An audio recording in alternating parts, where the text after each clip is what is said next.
Thank you. Thank you. Thank you to Liberty University for inviting me, and thank you to President Falwell for allowing me to come this morning. I already feel uplifted. The music's great. I went to a Baptist university, but I don't remember it being so rocking. You guys have some good music. And I got up early this morning, and I couldn't find my cell phone anywhere, so I had to borrow this one from Harry Reid. Do you think the NSA is going to be surprised when they find Harry Reid at Liberty University? I thought maybe this morning we'd do an experiment. Maybe we could all get our phones out. Oh, that's probably against the rules. We all get our phone out and we try to sign up for Obamacare. But then I realized we only had an hour and we would never even get started.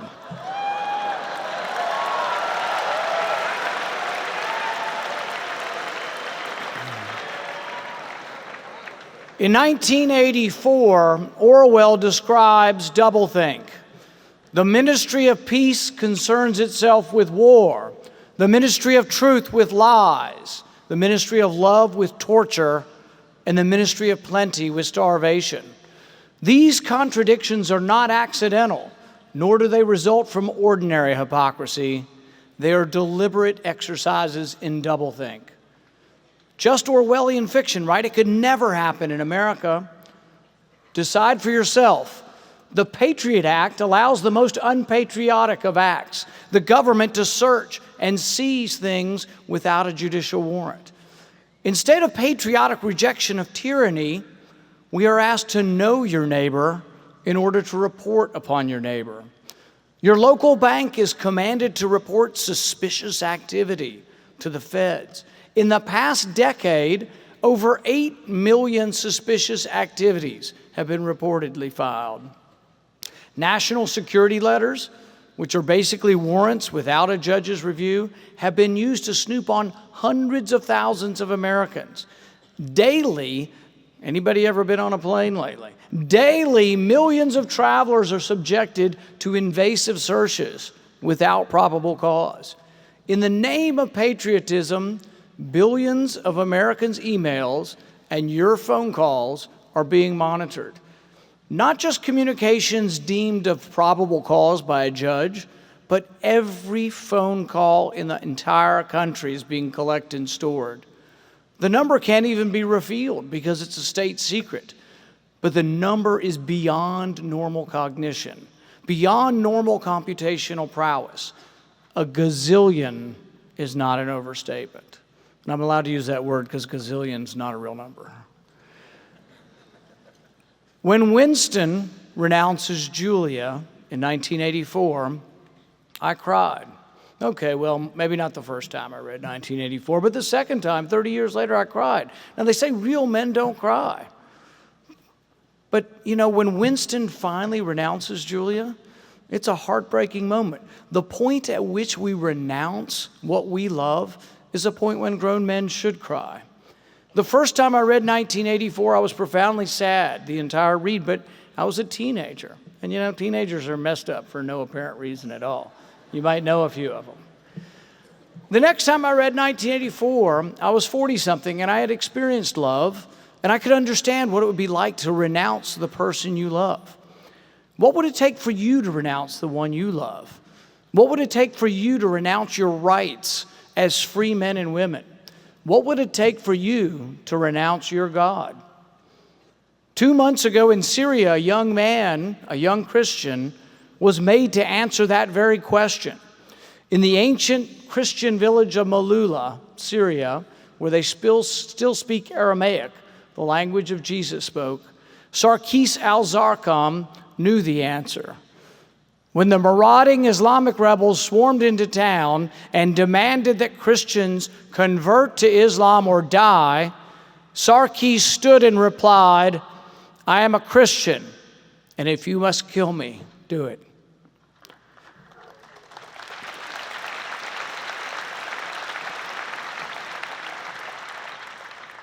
Sadly, those were Sarkis' last words. What will your generation stand and fight for? We've fought for over 800 years to restrain the state. From the Magna Carta on, Our tradition has been to fight to limit the power of the state. What would it take? Would it take starvation and beatings for you to give up your rights? Would it take rats pressed against your face to get you to renounce your rights, to renounce the right to trial by jury? Or would you let fear alone cause you to relinquish your guarantees to due process? Will we let fear of terrorism allow us to give up our most basic liberties? When I first read 1984 and A Brave New World in high school, I had trouble relating to them. I understood, and I was wary of Big Brother, but I took consolation in the fact that government didn't have two-way televisions. In fact, in my day, we only had 3 channels, and they were all crummy. Black and the fuzz all over the TV. You don't even know what I'm talking about. 3 channels on TV, that's what we had. But we couldn't conceive of TV that looked at you and watched what you did in your personal actions in your house. In those days, government didn't have drone surveillance to monitor your every move.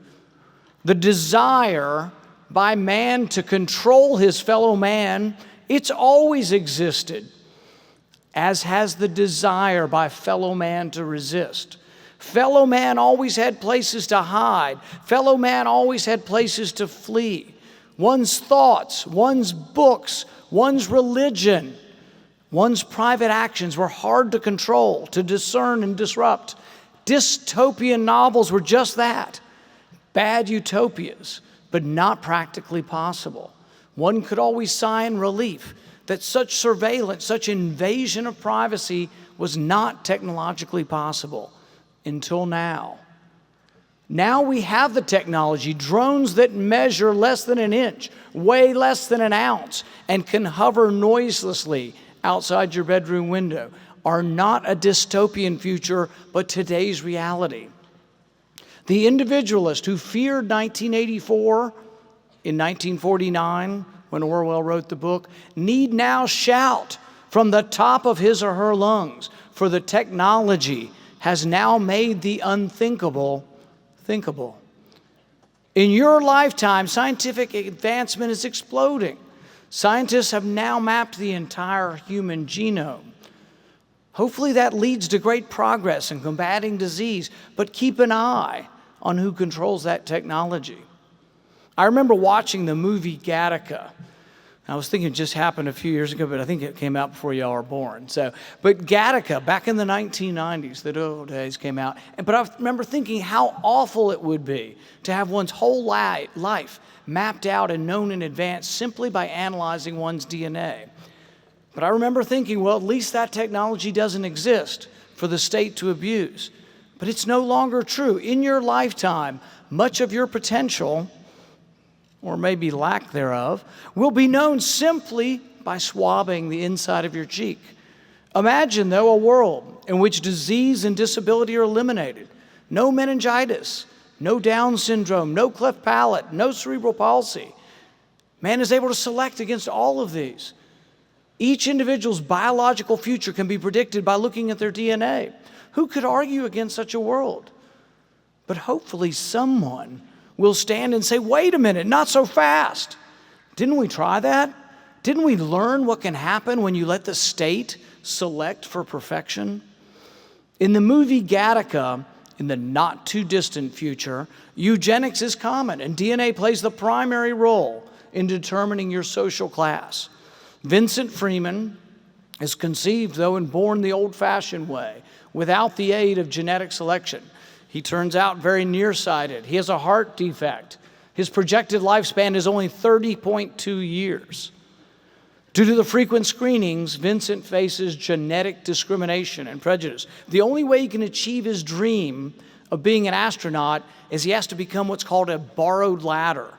He has to steal or impersonate the DNA from a valid person, someone who has acceptable DNA.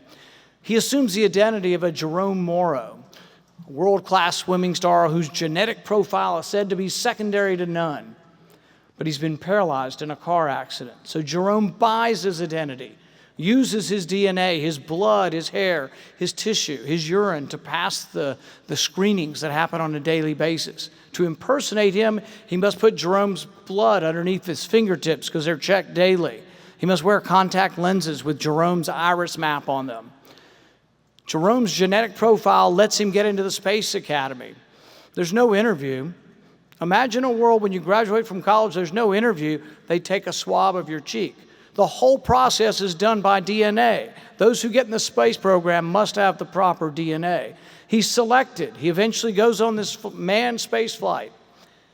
After 2 years of training and daily evading the DNA police, the launch finally comes. But he shows up and he doesn't bring any tissue. He thinks there won't be any more testing. But he stopped one final time for a urine test. He hasn't brought anything with him. How's he going to get through? The urinalysis uncovers he's not who he says he is. But the doctor smiles at him. And then he asks Vincent, "Did I ever tell you about my son? He was born the old-fashioned way. He has imperfect DNA, and he wants to be like you, an astronaut."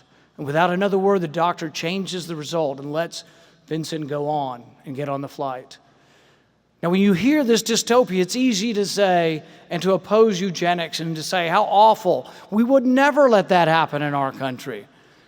But will we have the strength of character to resist a world where eugenics is practiced voluntarily? Will we be sorry when we eliminate the disabled? Will we be sorry when we eliminate those who have premature deafness, such as Beethoven? Will we be sorry when we eliminate those with cerebral palsy, such as Christy Brown? Christy Brown's story is fascinating. He was born with profound cerebral palsy. He only had control of his left foot. It was uncertain whether he had any mental capacity because he didn't speak.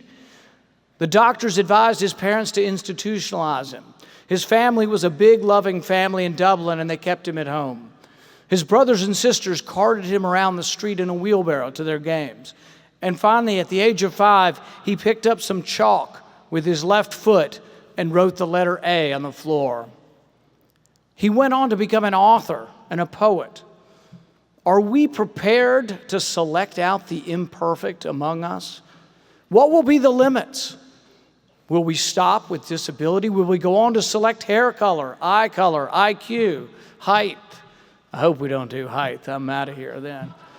Weight. In the process, will we perhaps eliminate something, some part of our humanness, some part of our specialness if we seek perfection? Will we be flying too close to the sun? Will our search for perfection become an Icarus moment? Science offers us an amazing future. In the past 100 years, we've gone from nearly 50% mortality in childhood to less than 1%. The average life expectancy at the turn of the last century was 43. I'm not against science. I'm a physician. I'm for it. But my hope, though, is that we don't lose our appreciation of the miracle that springs forth from tiny strands of DNA. Einstein said there are two ways to look at life, to look at the world. We can either look at life as if there are no miracles, or we can look at life and see miracles everywhere. I choose the latter. As a physician, I've sometimes witnessed the tragedy of disease, the face of suffering, but I've also seen the miracle of life coming into the world. As you make your way into adulthood, you can choose to see the miracle, or you can succumb to that soothing voice that intones, everything is okay, everything's just fine, all is well, until all isn't well. America is sick. There is a sickness among us. And it's not just growing pains. There's something fundamentally sick about our country. And it's not just President Obama's fault either. Okay, well, a lot of it is.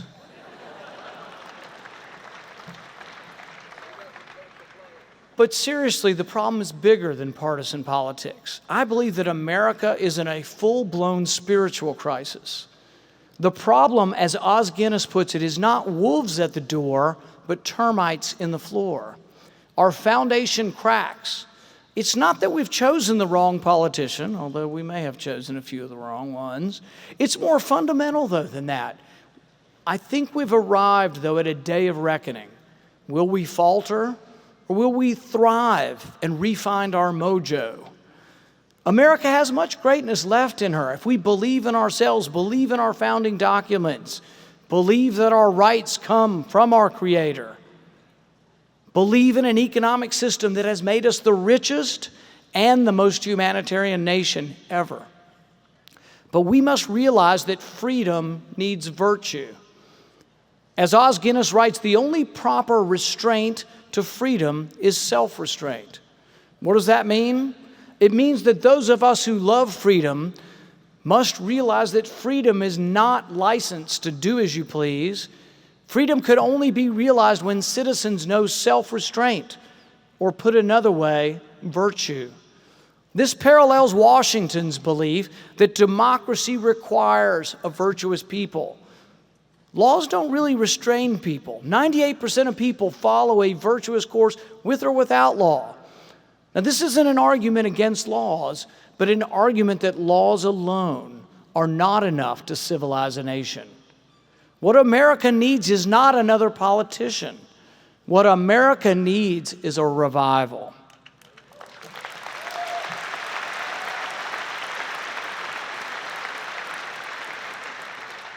What we need to discover is that the law follows virtue.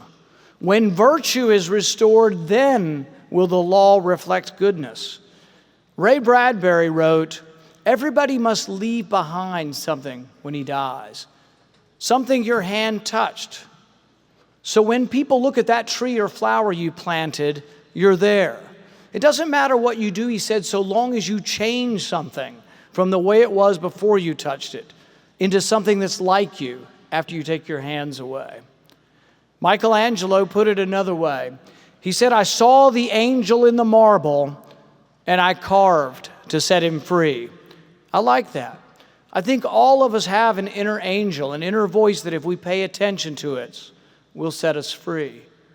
As each of you makes your way in life, don't leave any page unturned. Free the angel from the stone.